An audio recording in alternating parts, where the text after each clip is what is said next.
Primus sucks. Wait, if you know, you know. And if you don't know, you're going to learn in this episode why I said that. Because do I like Primus? Do I love Primus? Yes, I love Primus. So why would I start the episode with that phrase? Many of you absolutely know where it's coming from, but you'll find out in this episode why Primus fans say Primus sucks. So it is time to talk about Primus sailing the seas of cheese. Let's go. Things are gonna change, I can feel it. If this gonna be that kind of party, I'm gonna... Waterproof Records.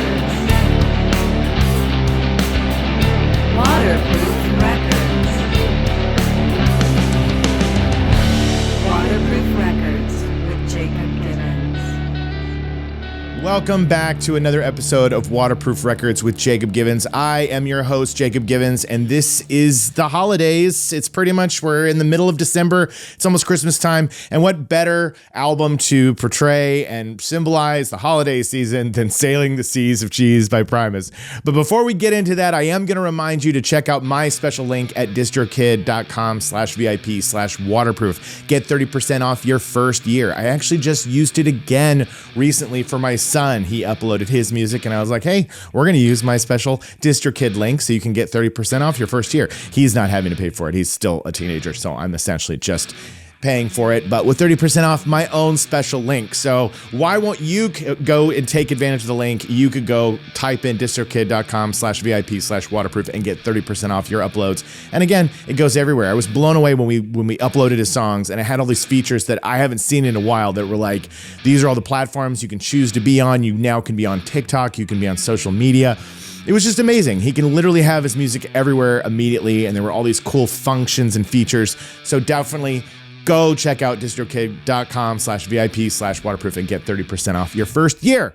But now we're back. We're talking about Primus. I'm drinking out of my Waterproof Records coffee mugs. Let me take a sip of water here. Also, I'm wearing one of my brand new shirt designs. For those of you who are only listening, it is my new You Are Here t-shirt that it's available in my, what is that store called? It's not TeePublic. It's called, Deezer. No, I don't know. Let me check this out. It's so funny because it's like TeePublic, Jacob Gibbons t-shirts. I know it's something. There it is. Dashery. I was like saying Deezer, Weezer, Dashery. It's a Dashery store. So if you go to my Dashery store, you'll see this brand new shirt design. And so again, for those just listening, it is a stick figure guy with headphones on. He's floating out in space outside, way far out from Earth. And it says, "You are here," pointing at the stick figure guy. And it's my idea was sometimes you listen to songs and you get just lifted off the planet. And you were out there in space and you're like, cannot be bothered with anything else on the world because you are lost in the music. So I am wearing it here on the show. So I believe there's some holiday sales even this weekend where these are on sale and cheap. So you should definitely go pick one up. I have a lot of other cool things on there. I'm just now re-releasing the I'm Angry But Learning, the original version of that t-shirt that I made back in the day. It had a kind of a screen grab of my face from the Rage Against the Machine video. And I had it there in the bottom because when I was first making shirts, I was like, oh, well, I've got to reference the video with my stupid face. But I think over time, a lot of people just didn't know that that was my face there or what that was supposed to be. So I simplified it and I just changed it to another stick figure with like headphones on. That's kind of my motif, as I'm trying to be like, it's you, it's me. We're the stick people with our headphones on. I'm making it us, right? You with me on that? So anyway, I don't know what the link is to the Dashery store. It is in the description of this video. But you should definitely check out some shirts. Like right now it says $22, but I think that they're going to go down to like $16 over the weekend, somewhere around there. Ridiculously cheap. So would make a great holiday present. You can walk around and you could spot people in public that are wearing this shirt and be like, hey, you listen to Jacob Gibbons Waterproof Records, or you follow his videos, or whatever you do. It's time to get to Primus. Let's talk about Primus. And I even have here with me, a cassette tape, my original cassette tape. I wish it made the creaky noise of the old plastic cassette tapes opening, but it's broken. You can see right there, one side is broken because, hey, this has lasted since 1991. And you can hear, there's that cassette noise. But it is my original cassette tape copy of Sailing the Seas of Cheese. Here, I'm going to pull out the, look at that. Does it still have the liner notes smell? Not really. This might have been like printed a few years later. The inside liner is blank white on the inside. And then all the stuff, their notes and things are on the other side. But it doesn't have any lyrics or anything like that. So sometimes I think that when these bands didn't have a ton of money to press these, although this would have been on Interscope. Anyway, this is neither here nor there. I am on a tangent and rambling about what this tape looks like. But I brought it here to show you guys because I thought it would be fun. But let's get into Primus.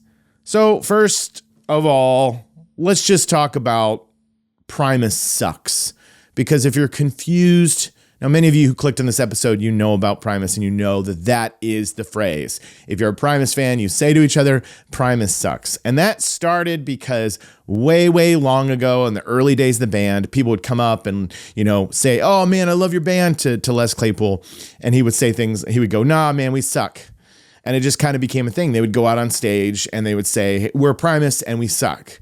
And then the fans just embraced that, and it became a ritual to chant for them to come onto stage or chant for them to do an encore. They would go, Primus sucks, Primus sucks. And so the band embraced it. They put it on t-shirts, they put it on stickers, they put it on everything, and it became a catchphrase of the band. And so if you've been following them since then, you know that. But what is so adorable is when I made a Primus video many years ago for Jerry Was a Race Car Driver, which is on this album.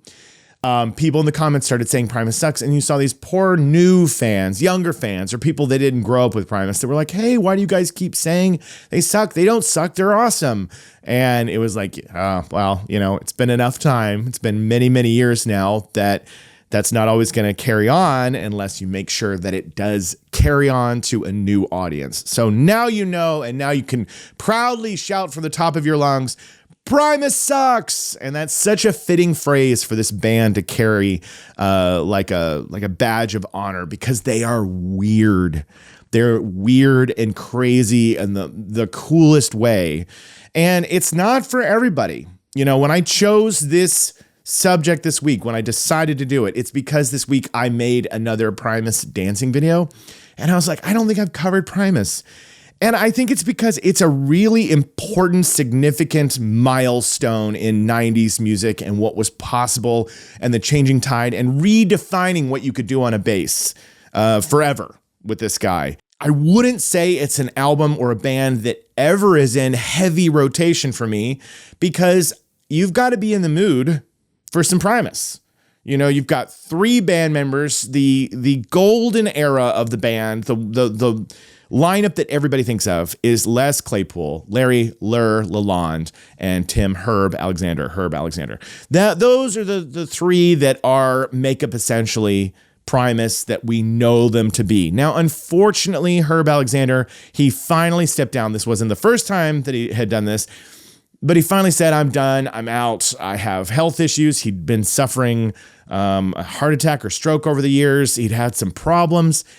And he just wanted to stay close to his family, not be on the road so much. The guy just wanted to be done, so he stepped down in October of 2024.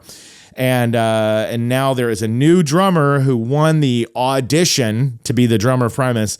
And these are big shoes to fill, because Herb Alexander, no slouch, he's an amazing drummer. Very, very, very good drummer. And you have to be to play with Primus, because the rhythm aspect of this band is just out of this world. When I talk about this t-shirt of being off planet, that they are off planet, they are alien-like in the kind of sounds that they like to make. But the new drummer's name is John Hoffman, and he won through an online audition process. So congratulations to John Hoffman. I've only had the chance to see Primus live one time, and it was at the Sesanta, which is Maynard James Keenan's birthday celebration at the Hollywood Bowl. This time it was, and it was a perfect circle, Pucifer and Primus all night, and they would go between each different band playing, and they would cycle through. But I finally got to see Primus play some of their biggest songs and feel that bass rumble my chest and see them play live together. And it was absolutely phenomenal. It held up. It was amazing. So I can say I got a chance to see Larry Lalonde, Les Claypool, and Herb Alexander play together for those shows, which is just such a treat. So if you do get a chance, I think John Hoffman is probably able to handle what's been thrown at him. So you should definitely check him out live if you can, because they are quite a show. But if we go back to the beginning of this band, Primus starts as early as 1984, and it is Les Claypool and Todd Huth, Huth. They form the band together, guitar, bass, and they don't have a drummer, so they're starting to start with a drum machine at first. And at first they named the band Primate. That's the name of the band initially, and they're recording some demos. And then Les Claypool had a friend named Vince Perm Parker. You'll see that's a common trend in people that come in and out of the Primus family, as they always have the nickname in quotes when they're listed in credits. That seems to be pretty common.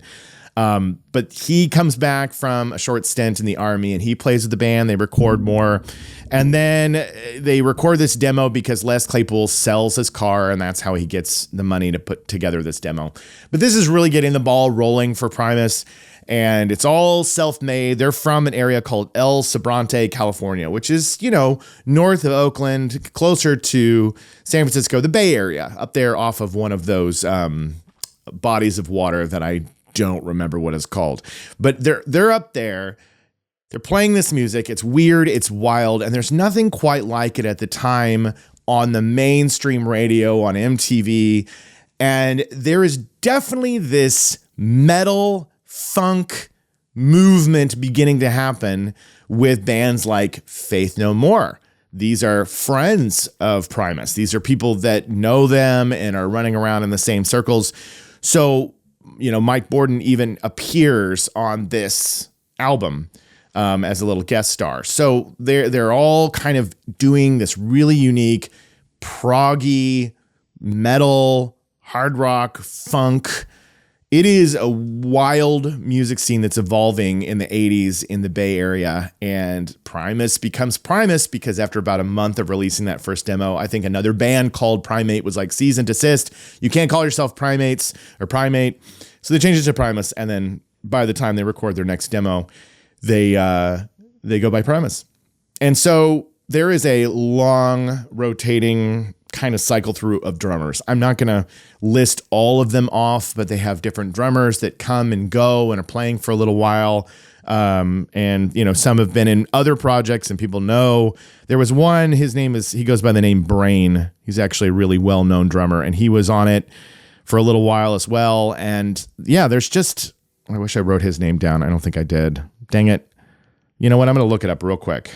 Look it up because he deserves to get the credit. He's a well-known drummer. Primus drummer, because he becomes Brain. There he is.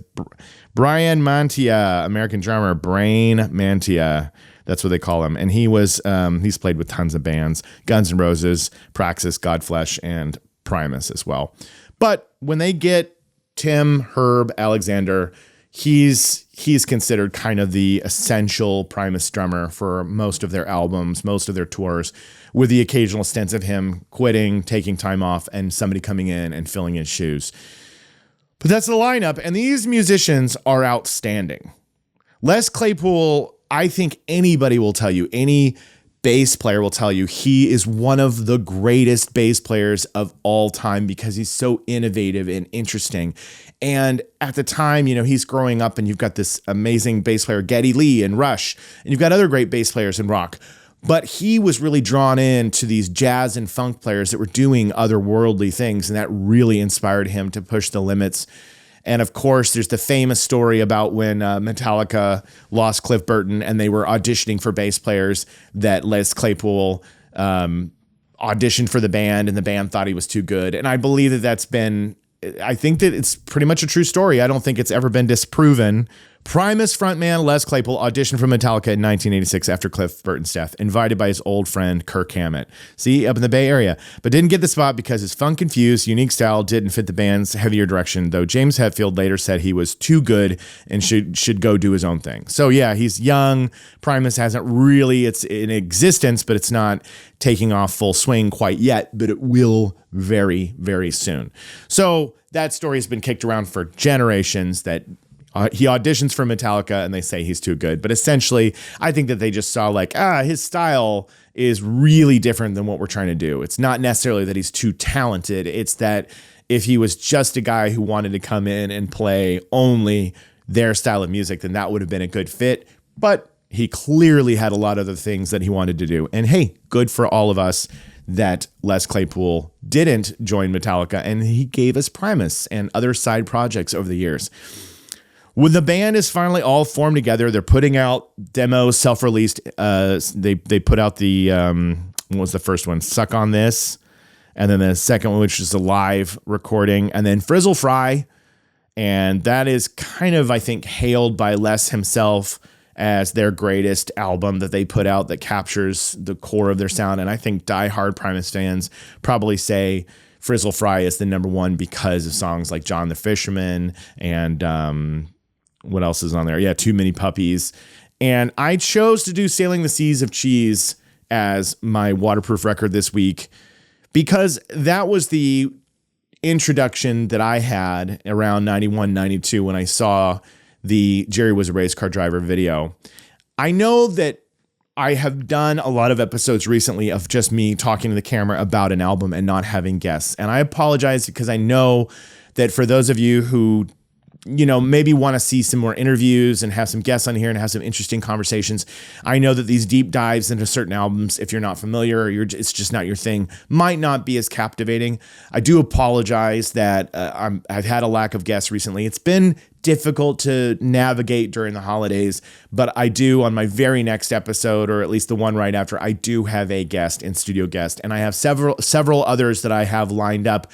They were just difficult to get scheduled this time of year. But thank you for sticking with me as we're going through these individual albums. And like I said at the beginning, Sailing the Seas of Cheese is not an album that I just pop in on a regular basis and listen to start to finish. In fact, none of Primus's music am I ever thinking to myself, I just want to sit around or drive in my car and listen to nothing but Primus. But I do love to put on their biggest hit songs or the songs that I think are the coolest ones. And I definitely feel that energy of like, I want to listen to Primus right now. But it is an unusual choice. And funny enough, this is a true story.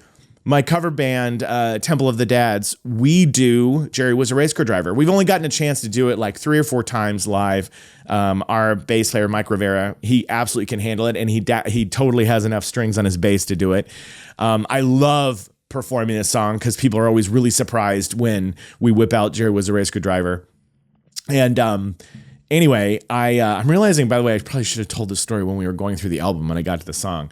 But when we did the song, we're in this bar and we're playing this small bar and it's super late. And everybody in the audience these are the people that have stuck with us for most of the show. We're in the second set.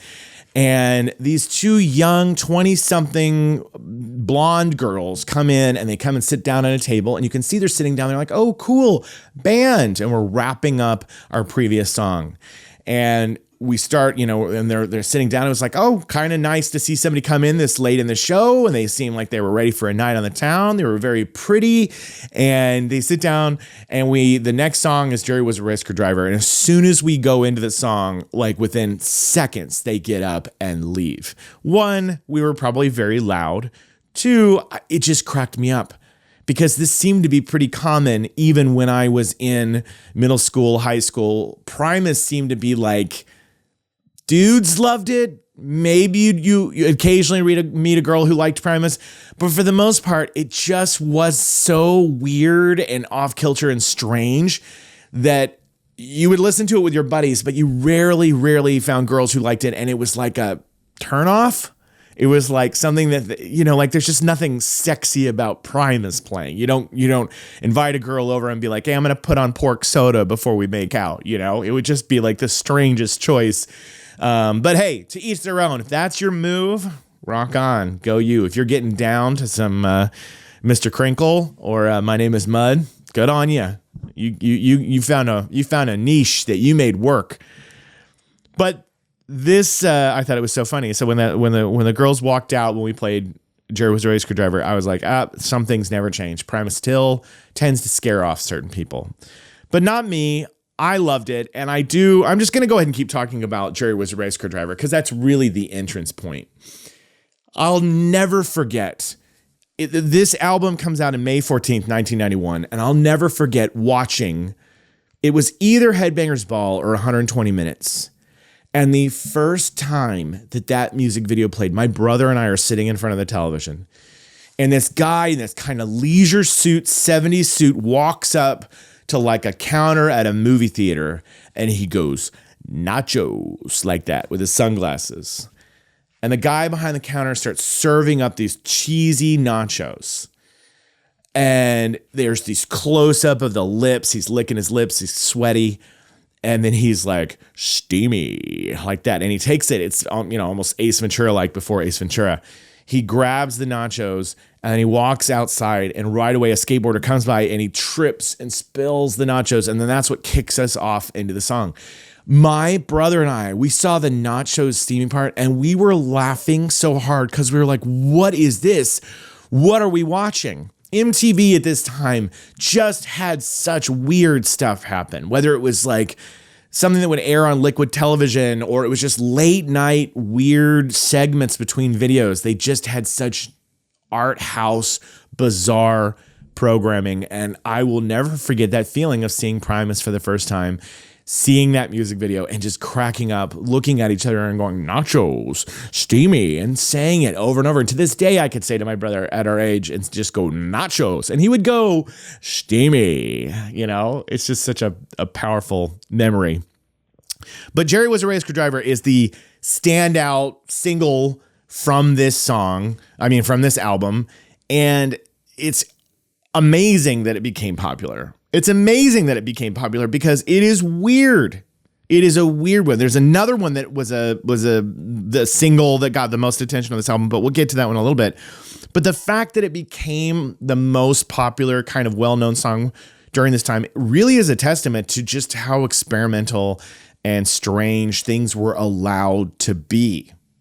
This band is only the second studio release, major label release off of Interscope Records. Their first release is Gerardo from the Rico Suave. That is their first album release, and they follow it up. Their second debut is Primus, Sailing the Seas of Cheese. These guys took a gamble, and it ended up paying off. I think this album went gold in 93, and by the time it was 2001, it was platinum. So it is remarkable to me that Primus really found their audience.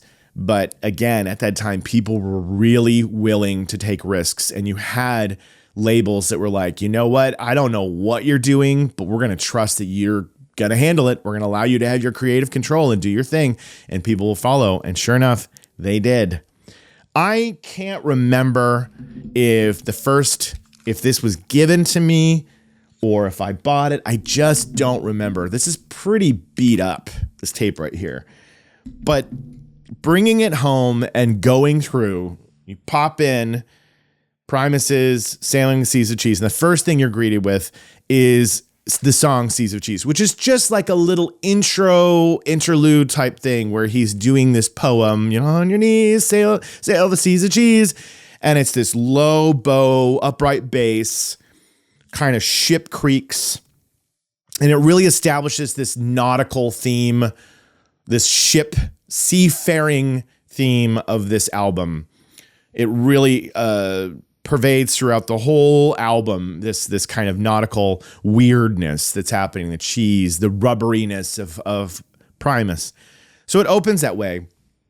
And I'll tell you that as a young guy who was listening to rock and coming out of metal, and look, I really enjoyed Faith No More's Epic, which had this kind of, and I loved that album, The Real Thing, which I've covered on the show before. So I was open to things, especially how when Jerry Was a Race Car Driver got that heavy part in there.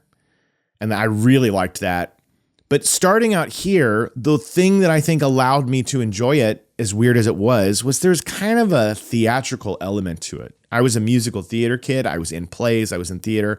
I enjoyed performance.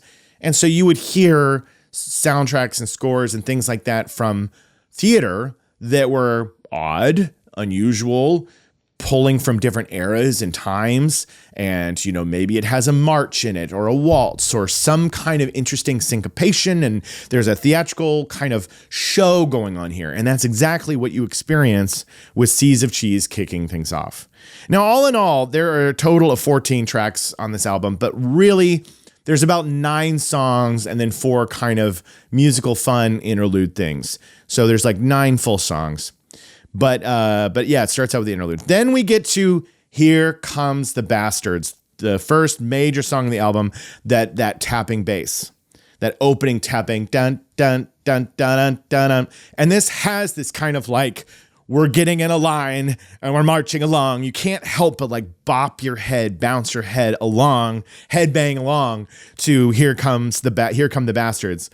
And one thing you should know is that before Sailing the Seas of Cheese, Les Claypool was playing on a 4-string bass.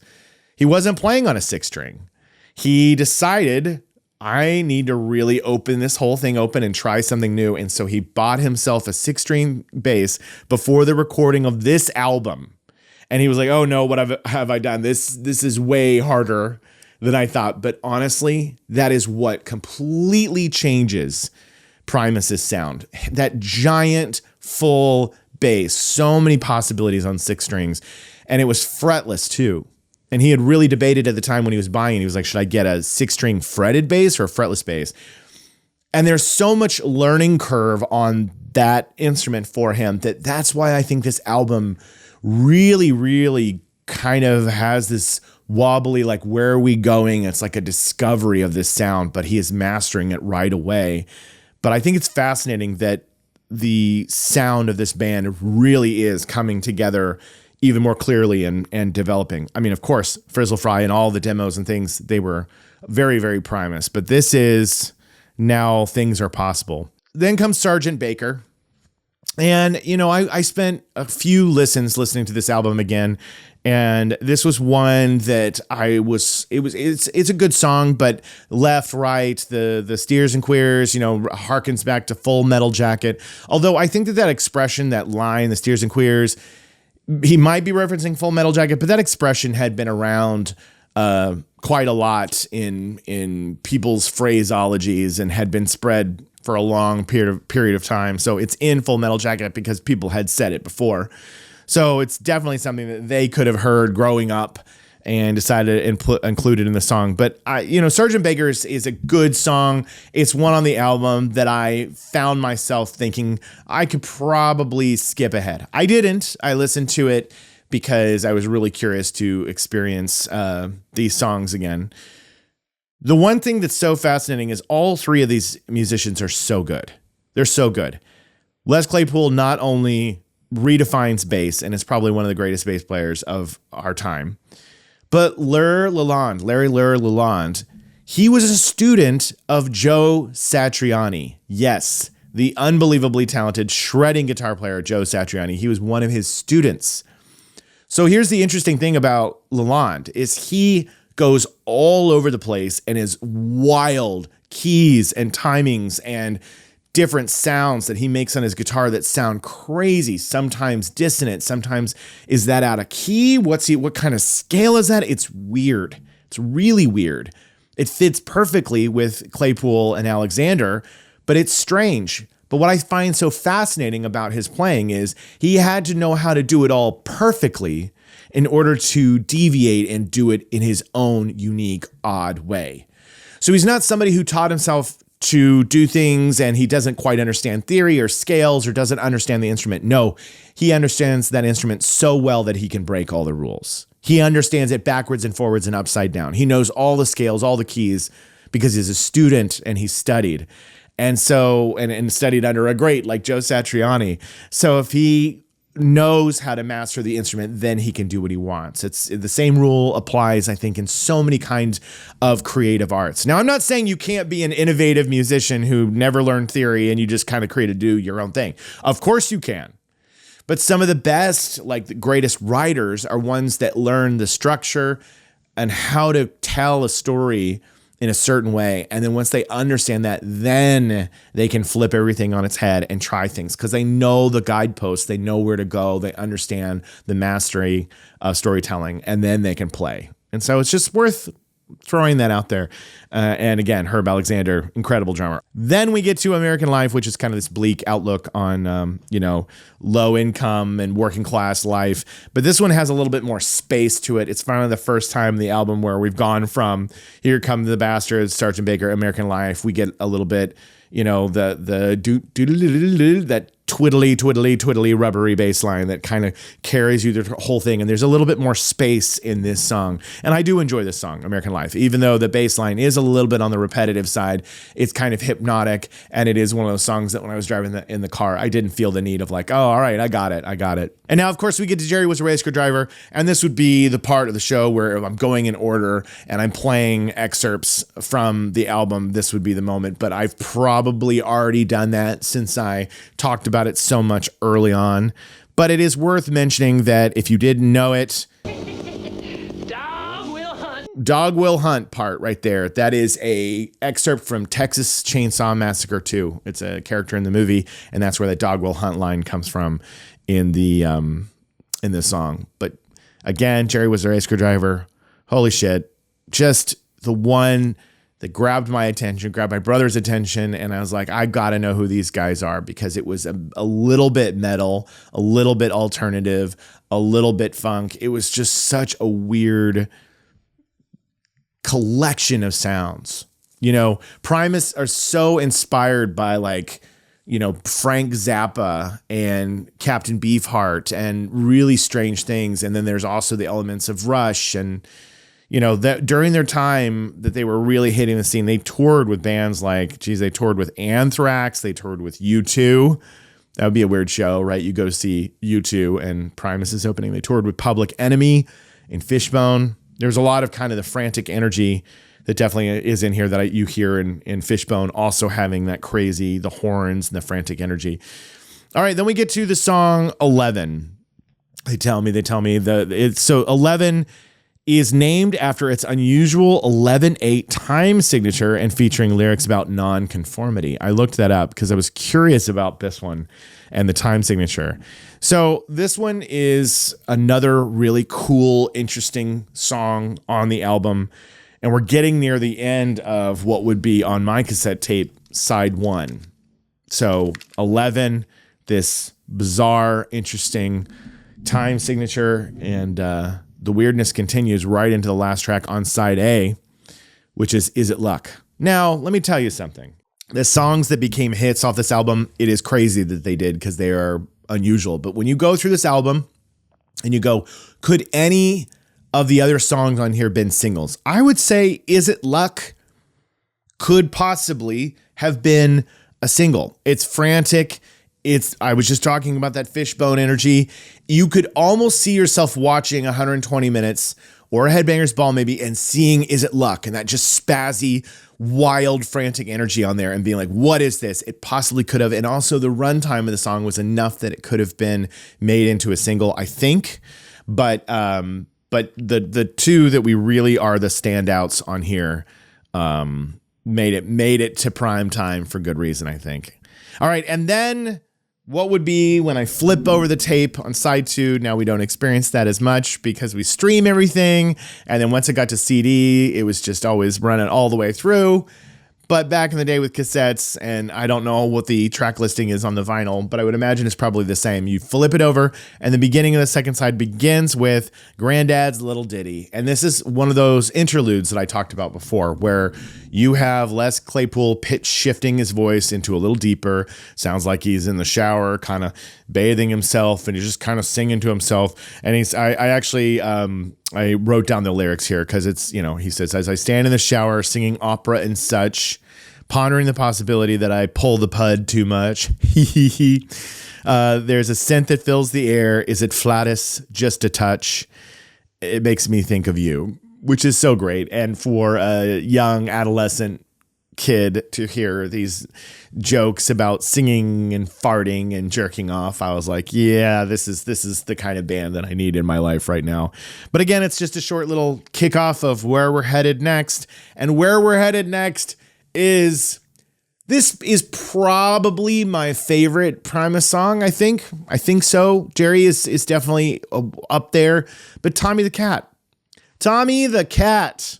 This is featured on the Bill and Ted's Bogus Journey soundtrack.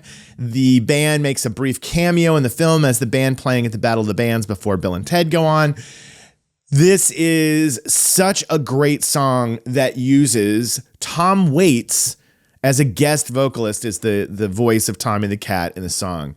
Now, when I was young, I did not know that because I wasn't that well versed in my Tom Waits back then. I didn't know who it was. And I don't recall looking that closely to see if it said Tommy the Cat featuring Tom Waits. I just remembered it saying Tommy the Cat. And the video had cartoons. It was black and white. Les Claypool's like a barkeep at an old-timey bar, and there's like cartoon characters, this old cat. And say, baby, say, baby, do you want to lay down with me? Say, baby, do you want to lay down with me? Say, yes.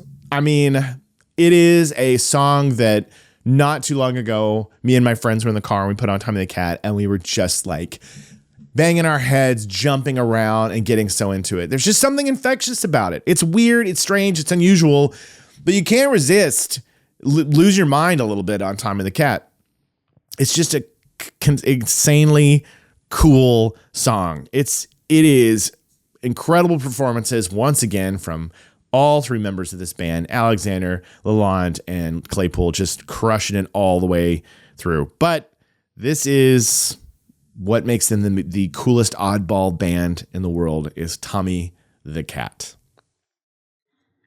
I did get to do a video about that one.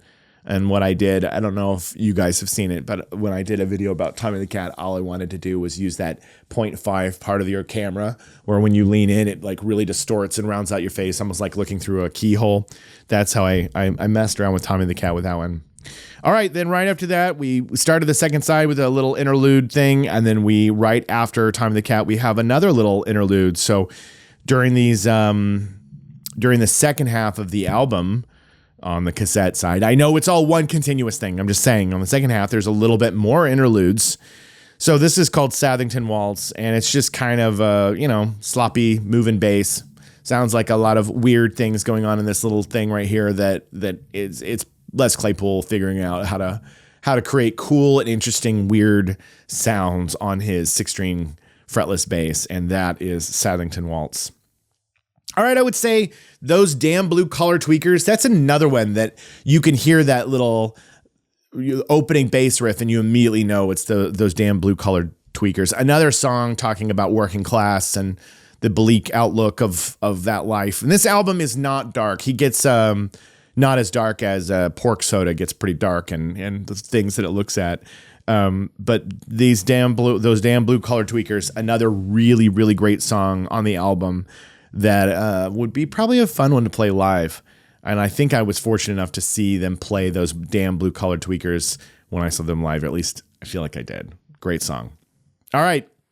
We're nearing the end of the album. We have...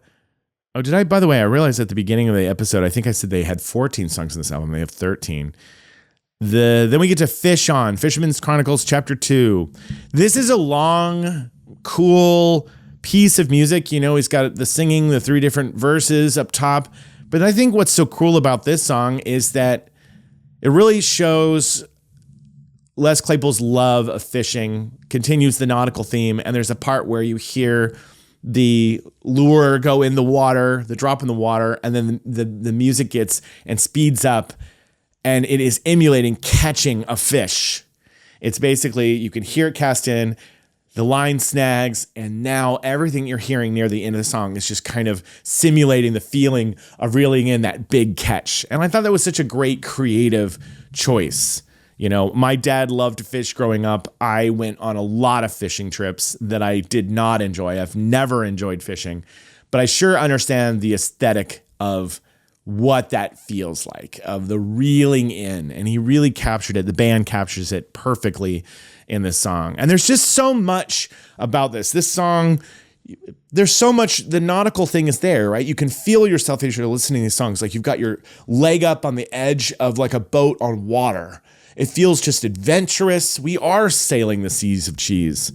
And the reason he called it that, by the way, I don't think I said this up top. He called the album that because he knew that this album was coming out amongst like things like Poison and Guns N' Roses, and that they would be so weird and that it might not work and people might not get it. But they are going to be sailing out in the seas of cheese. They're either going to sink or swim. It's either going to work or it's not, but they're sailing out there on this voyage of the unknown. Of it could go any way. And the seas of cheese, this like really strange element to it all. And, there's this claymation touch to their universe as well. You see it all the way through their stuff. And you even saw it a little bit at the end of the Jerry Was a Race Car Driver video. You see a little bit of the claymation that they'll use more and more as a band that I always think of them. I think of them definitely as like a claymation band. All right, we get to the final song on the album, Los Bastardos, which is essentially a reprise of Here Come the Bastards from the top. And it's basically they have now all these friends in the studio singing this with them at the same time. They've got Todd Huth is there, and then they've got Mike Borden for Faith No More, and Brian Brain Mantia. Oh, there his name was. It was here the whole time. And they're all in a room, and they're jamming, and they're making the noise. And it's just a short reprise of Here Come the Bastards. And this is how we close out the album, and it kind of fades its way out. And that's the end of Sailing the Seas of Cheese. And that is Primus. Primus. What a band. Still going strong despite drummer changes. You have Les and Lalonde who have been together for so long. There was, like I said, Todd Huth, was the original guitar player. And there was a few other, people that would play with them along the way. But it's such a good thing that in 1989, as they were putting this band together, I think that Larry Lalonde was playing in a metal band called Possession. And I think Les Claypool was also playing in another metal band. And they just decided, you know what? Nope, we're going to ditch the metal and we're going to create Primus. And I'm glad they did, because they are their own force of nature. They created their own thing. There is no one like them. They sound like Primus. It is interesting, and I am fascinated that we haven't seen, at least that I'm aware, a band emerge all these years later that's trying to carry the torch. Or maybe there is, and I'm just not aware of it. But I haven't seen anybody kind of come out and be compared to like them and say like, oh, it's the next Primus. Which, I mean, maybe nobody wants to try to fill those shoes or carry that torch or be accused of ripping them off or copying their sound too much. But I was trying to see if there was anything else that I could share or cover about this album, but brings back a lot of good memories. When I was growing up, I went to this church called First United Methodist Church and in Tulsa, Oklahoma. And when I was a part of the youth group there was this kid named Jay Hancock, and he was our friend who went to the church, and he was a cool, weird guy who, and I mean weird in the best way, like that's not a negative thing. He was cool and strange, and he was awesome. And he went to our youth group, and he would always wear Dickies, like one-piece work suits. And he loved drinking Coca-Cola, and he drank a ton of Coca-Cola. And his favorite band was Primus, and he listened to Primus all the time. And we would get on like church mission trips, and we would go on, youth events or whatever. And you could always count on Jay cranking the Primus, loving Primus, carrying on about Primus. So I have a lot of fond memories because I associate this band with Jay. I haven't seen or talked to him in a very long time. I mean, I think he had commented on my social media a few years ago, which had been really cool, but I haven't seen or talked to him in a long time. But it always takes me back to that time of Jay drinking the Coke cans, listening to Primus.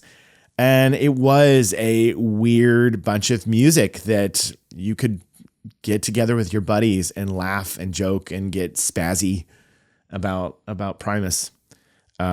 But yeah, I wanted to share that because it's a fond memory of mine thinking about him and that band. All right, that was it. I hope you had fun learning a little bit about the band. I know I kind of jumped a little bit around in terms of the order. I didn't go from start to finish. I think I just enjoyed let's just let this one go as we can. And just wanted to talk about it. Yeah. But there are some guests coming soon. Studio is almost done. It's almost done. It's almost ready to go. I think by the time the next guest gets here, it's going to be ready to go. And I'm stoked about that. But once again, thank you for listening to the show. Thank you for supporting Waterproof Records. I hope you're sharing it, letting people know. I hope you have a Primus fan in your life and you're like, hey, he's covering Sailing with the Seas of Cheese. You should listen to this episode. Or if you've always wanted to be curious and get to know more about the band, there you go. And now you know, if you didn't know, about Primus Sucks. You can go proudly in the comments and write Primus Sucks and you'll be one of us. So once again, thank you. Huge shout out to Pantheon Podcasts for making me a part of their network. I got the chance to review some of my standing this year on their network, and I think I did pretty well. I was at one point in time, I know I was listed as on the charts in their top 20 of their podcasts, which is great. I'd love to get even further up there, but that's really on me. I've got to up the quality of my episodes with more guests and really expand it to new horizons, which I'm working on. I promise you I am. But also, don't forget to check out the Dashery store that I almost didn't remember. And of course, you've got to use distrokid.com/VIP/waterproof. Get 30% off your first year. I'm getting it off of my own music and my son's music.